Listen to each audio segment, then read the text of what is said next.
Halo teman-teman semua, gimana kabarnya? Semoga semua masih pada sehat dan cuan terus ya. Balik lagi sama gue Excel, dan di video kali ini gue akan bahas tentang gimana sih cara taunya saham ini lagi mahal atau lagi murah. Jadi langsung aja ke videonya ya. Nah, sebelum gue jelasin tentang gimana cara taunya saham itu lagi mahal atau lagi murah, gue akan jelasin dulu alasannya. Kenapa kita harus tahu lagi mahal atau lagi murah. Nih ya, jadi kita langsung lihat di sini. Kalau teman-teman lihat, kalau kita beli di sini, misalkan ini ada, gue pakai contoh saham Harum, misalkan kita beli di sini. Kalau kita beli di sini itu resiko untuk turun lebih dalamnya itu lebih kecil. Dan potensi keuntungannya itu bakal lebih gede. Jadi kalau dia di murah, dia akan susah untuk turun lagi. Dan potensi untuk naiknya itu lebih gede dan lebih tinggi. Sedangkan kalau kita belinya waktu dia udah lumayan mahal nih, kemungkinan untungnya itu kecil, tapi kemungkinan untuk turun itu jauh lebih gede sebenarnya. Jadi kalau beli saham di harga yang lebih murah, apalagi sahamnya saham yang memang berkualitas dan bagus, itu adalah kesempatan emas. Jadi kita harus tahu nih, saham ini lagi murah atau lagi mahal. Jadi sekarang kita langsung aja bahas gimana sih cara taunya saham ini lagi mahal atau lagi murah.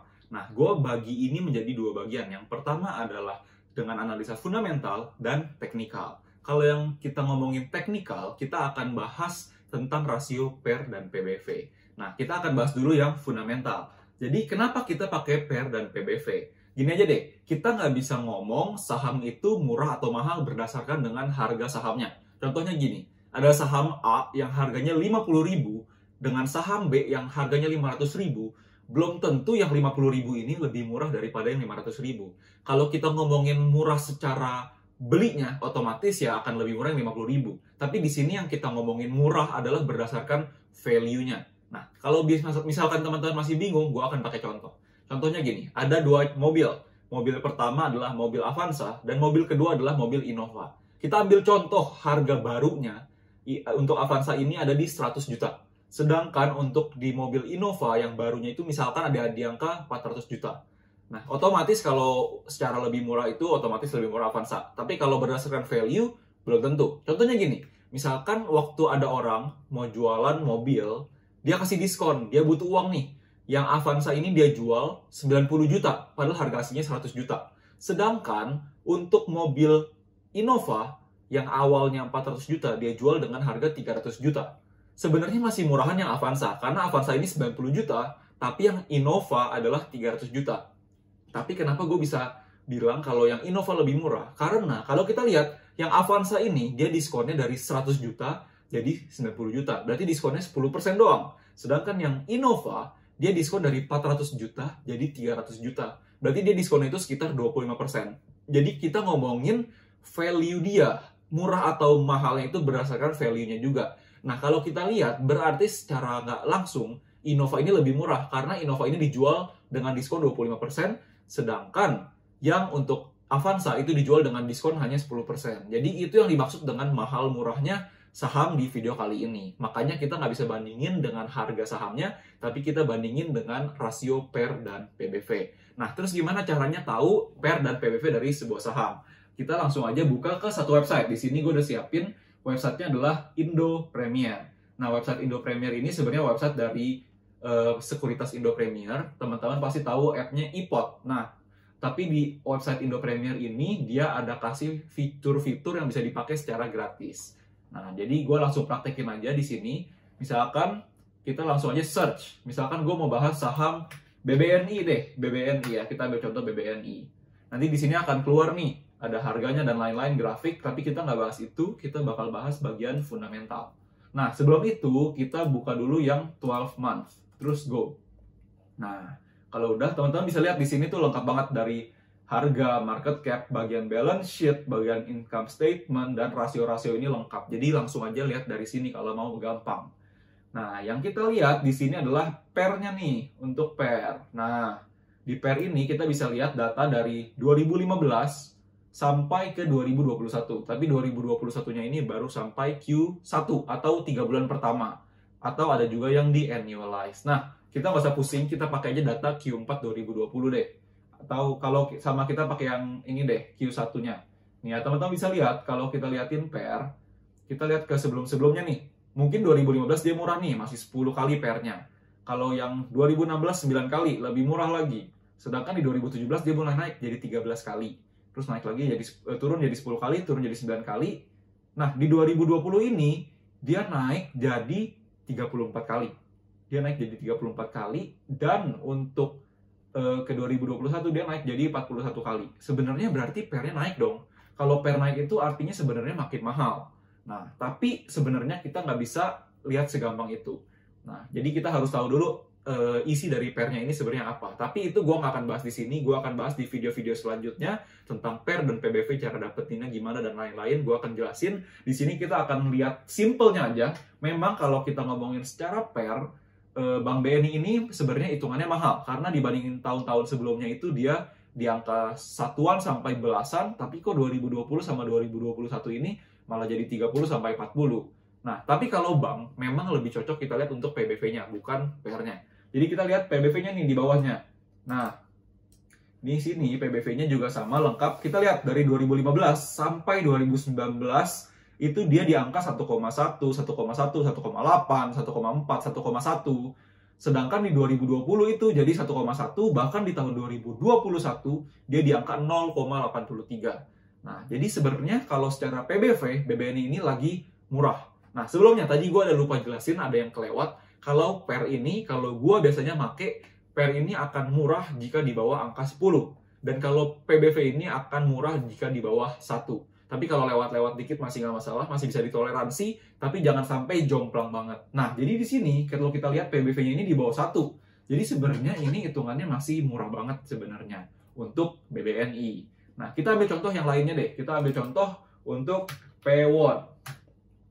Kita pindahin ke 12 month dulu. Terus go. Nah, di sini udah keluar ya. Kita langsung aja lihat ke pairnya.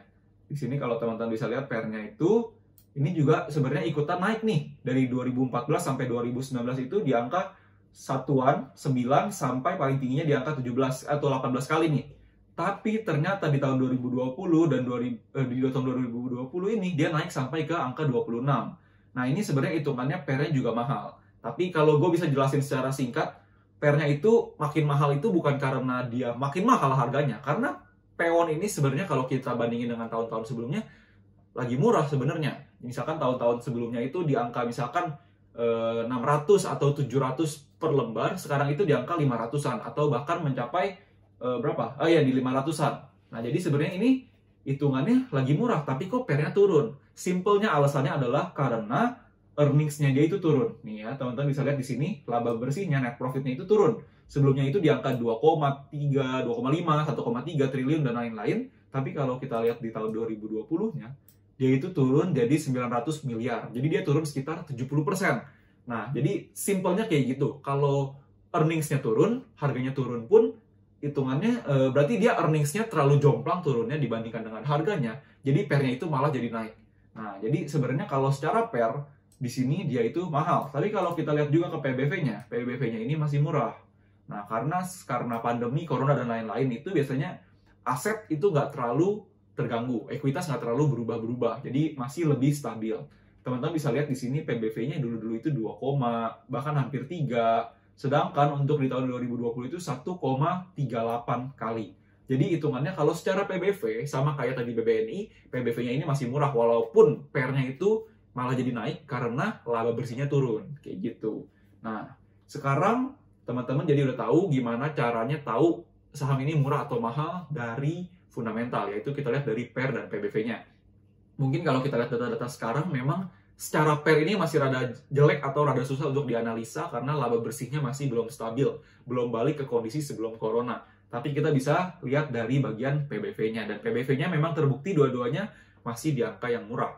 Sekarang kita akan bahas untuk bagian teknikalnya. Jadi teknikalnya ini kita langsung aja ke website yang udah gue saving di sini.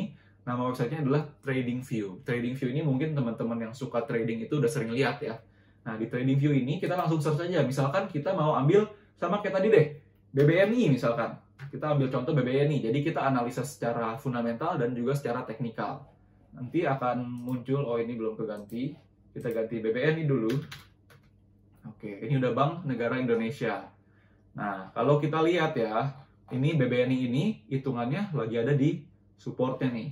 Ya, kalau kita gambar dia ada di daerah-daerah sini nih supportnya. Kita panjangin dikit deh.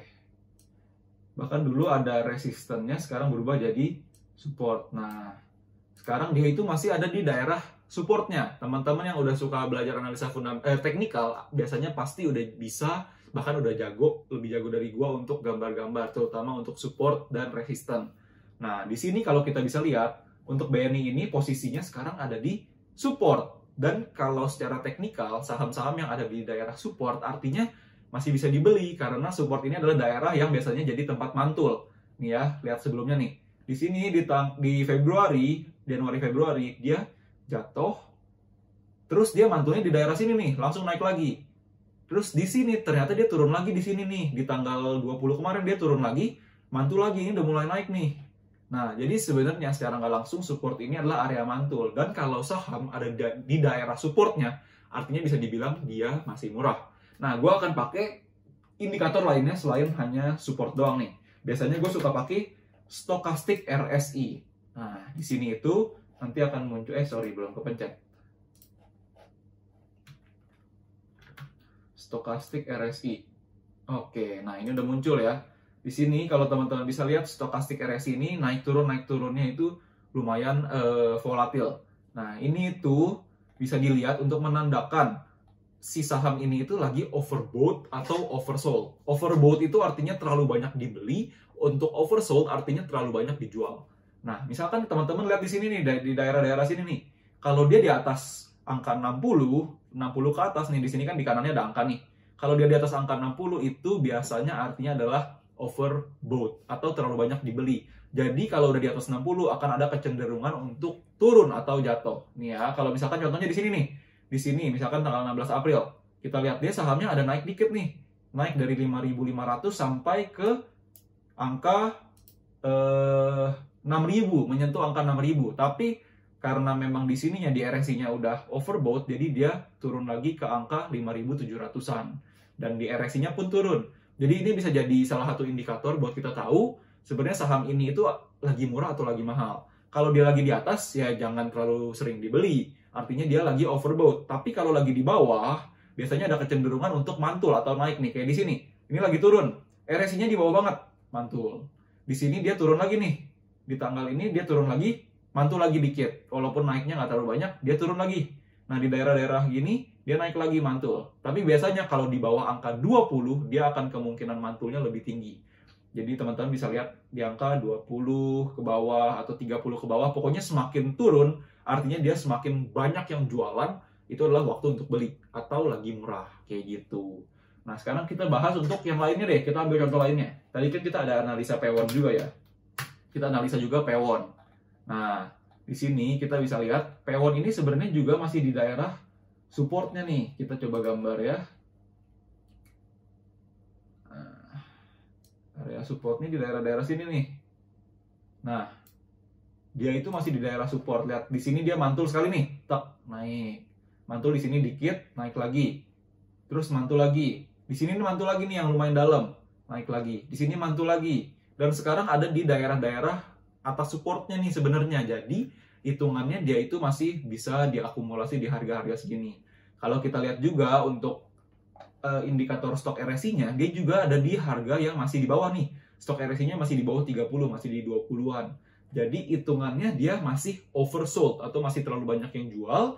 Jadi biasanya kalau di bawah akan ada kemungkinan untuk naik nih, lihat ya. Di sini dia di bawah, naik. Kalau di bawah lagi kemungkinannya untuk naik lagi. Di bawah lagi akan ada kemungkinan naik lagi. Di bawah naik lagi. Dan di sini berarti kemungkinan akan ada naik lagi. Tapi mungkin naiknya masih susah, belum akan tinggi-tinggi banget. Mungkin hanya akan ke resisten yang daerah-daerah sini nih, 540 dulu. Mungkin. Kita nggak ada yang tahu, kita nggak bisa analisa, kita nggak bisa nebak-nebak harga saham akan ke berapa dalam waktu singkat atau waktu dekat. Nah, jadi ini hanya pendekatan aja. Teman-teman bisa pakai caranya kayak gini. Kalau dia ada di support, artinya masih murah. Kalau dia di resisten, kita coba gambar resistennya deh ya. Kalau dia di bagian-bagian resisten, artinya hitungannya lagi lumayan mahal. Jadi teman-teman, gue saranin buat beli saham-saham yang ada di bagian support, dan stok RSI-nya pun ada di bawah, dan secara fundamental pun PER dan PBV-nya masih murah, kayak gitu. Sebenarnya simple kok, cara taunya saham ini lagi mahal atau lagi murah. Tapi ada sesuatu yang mau gue ingetin buat teman-teman, jangan hanya mencari saham yang murah, tapi cari saham yang memang benar-benar bagus atau berkualitas. Jadi jangan sampai kita cari saham, kita nggak tahu kualitasnya, tapi setelah kita analisa, oh murah, ya udah kita beli deh. Nah, kalau kayak gitu, takutnya kita terjebak di value trap, atau kita beli saham yang murah, tapi memang murahan. Bukan yang saham bagus yang lagi diskon jadi murah, tapi memang murahan. Makanya dijual di harga yang murah. Jadi itu yang harus teman-teman perhatiin buat hati-hati.